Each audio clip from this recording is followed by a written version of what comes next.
கந்தா கடம்பா திருமுருகையா சிவகார்த்திகேயா மால்மருகா செந்தமிழில் திருப்புகழ் பாடி நின்றால் மனம் மிஞ்சிடும் இன்பம் விளையுதையா. சிரகிரி வேலவனை காண்கையிலே விழி ஓரம் கண்ணீர் பெருகிடுமே.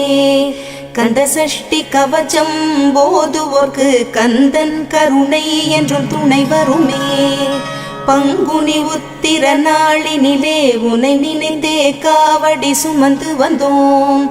புன்னகை புரியும் ஷண்முகனே உன் சன்னதி தேடி ஓடி வந்தோம். உன் பதம் பணிவது என் தவமே, என் மனதில் நிறைந்திடும் உன்